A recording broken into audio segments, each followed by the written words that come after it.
আরে একজন একজন করে বলছেন কেন? আপনি যদি গুনতে শুরু করেন, গাণিতিক যে নিয়ম ফেল করে যাবে। প্রত্যেক পাড়ায় শয়ে শয়ে নাম বাদ গেছে, যাদের জন্ম এখানে, যার শেষকৃত্য এখানেই হবে বা নবদ্বীপের শ্মশানে হবে, তাদের নামও বাদ গেছে। এটা একটা বিজেপির নিয়ন্ত্রণাধীন এক পেশে চটি চাটা নির্বাচন কমিশনের কাজ। এই নির্বাচন কমিশন বলছে অনলাইনে অ্যাপিল করো। সেকশন 25 আরপি অ্যাক্ট 1950-তে রিকোজিট ফিস দেওয়ার কথা বলা আছে। কোথায়? তার অপশন নেই। গতকাল পর্যন্ত ইয়ারোরা তার সার্টিফাইড কপি পাওয়ার জন্য দৌড়ে দৌড়ে পিটিশন জমা দেওয়ার জন্য ছুটেছেন। কোন ইয়ারও এই ইয়ারও পিটিশন জমা নিচ্ছেন না। হাতে আছে 3 দিন। সাধারণভাবে কোনো অ্যাপিল করতে গেলে যে অর্ডারের বিরুদ্ধে আমি অ্যাপিল যাব, সেই অর্ডারের কপিটা দরকার। সাধারণ মানুষ বিভ্রান্ত, খেটে খাওয়া দরিদ্র, দলিত, সংখ্যালঘু সম্প্রদায়, যারা আইনের কুটকাচালি জানেন না, নির্বাচন কমিশন ঠান্ডা ঘরে বসে নাগপুর থেকে সিদ্ধান্ত আছে, সেই সিদ্ধান্ত বাস্তবায়ন করার জন্য।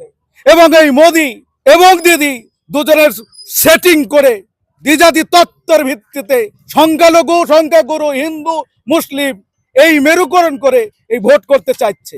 এর সবটাই একটা দিদি এবং মোদির গভীর ষড়যন্ত্রের ফল, যার ভুক্তভোগী সাধারণ মানুষ। তাই একটা আর্মি, একটা সার্ভিসম্যান নয়, প্রত্যেক পাড়ায়, প্রত্যেক গ্রামে হাজারো হাজার আর্মি, হাজার হাজার সরকার কর্মচারী, পেনশনভোগী, আজ বাদে 70 বছর 80 বছর এখানকার অধিবাসীরা, তারা আজকে বেনাগরিক।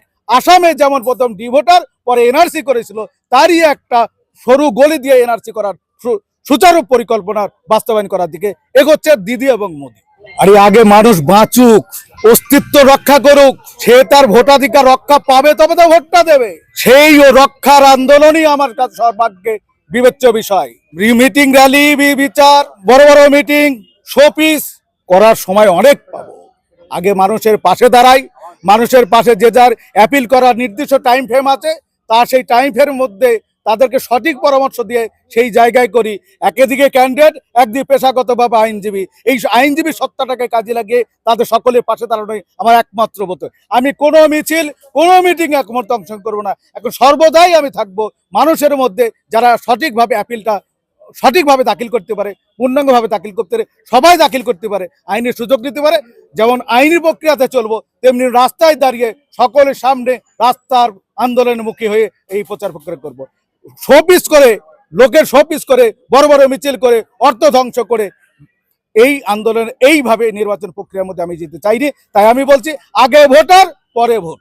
যিনি কংগ্রেস প্রার্থী হয়েছেন, তিনি নিজেই জানেন না, তিনি লয়ার হতে পারেন, তার অভিজ্ঞতা নেই, যে নির্বাচন কমিশন স্বশাসিত একটি সংস্থা। তারা যখন সরকারে ছিলেন, নির্বাচন কমিশন ছিল। আজকে বিজেপির সরকার, নির্বাচন কমিশন আছে। তারা নির্বাচন কমিশনকে নিজেদের কুক্ষিগত করে রেখেছিল, আজকে নির্বাচন কমিশনকে স্বতন্ত্র করে দিয়েছে। নির্বাচন কমিশন সারা ভারতবর্ষে এসআইআর করছে। কোনো রাজ্যে এরকম ঘটনা ঘটেনি, যেটা পশ্চিম বাংলায় আমরা দেখতে পাচ্ছি। আজকে পশ্চিম বাংলায় যে এসআইআর হচ্ছে, দিল্লি থেকে বা ভিন রাজ্য থেকে কোনো অফিসার আসেনি, বিজেপি শাসিত কোনো রাজ্য থেকে কোনো অফিসার আসেনি। আজকে যদি নাম বাদ গিয়ে থাকে, খুবই দুঃখজনক এবং বেদনাদায়ক। কারণ ভারতীয় জনতা পার্টি প্রথম থেকে বলে আসছে, ভারতীয় নাগরিক যারা, সে হিন্দু হোক, মুসলমান হোক, খ্রিস্টান হোক, জৈন হোক, পার্সি হোক, যারা ভারতীয় নাগরিক, তাদের নাম বাদ যাবে না। বাদ যাবে কাদের? যারা অবৈধভাবে ভারতবর্ষে বসবাস করছে, তাদের নাম বাদ যাবে। কারণ তারা ওপার বাংলা থেকে এসেছেন, ওই কংগ্রেসি সরকারের আমলে তারা নিয়ে এসেছিলেন, নিয়ে এসে জামায় আদর করে রেখেছেন পশ্চিম বাংলায়। সারা ভারতবর্ষে তারা ছড়িয়ে গেছে। আমার কর্মসংস্থানে ভাগ বসাচ্ছে, আমার অন্নে ভাগ বসাচ্ছে, আমার অক্সিজেনে ভাগ বসাচ্ছে, আমার মাটিতে ভাগ বসাচ্ছে, আমার জলে ভাগ বসাচ্ছে। ভারতীয় জনতা পার্টি প্রথম থেকে বলে আসছে, অবৈধ কাউকে ভারতবর্ষে আমরা রাখতে দেব না। এটা একদম। আর্মি বা নাম বাদ গেছে, শিক্ষকের নাম বাদ গেছে, তারা চাকরি করছে। দেখুন, এই কথাটা প্রথমেই আপনাকে বললাম যে ভারতীয় জনতা পার্টি চায় না কারুর নাম বাদ যাক। এখানে যারা নির্বাচনের সাথে যুক্ত, তারা রাজ্য সরকারি কর্মচারী।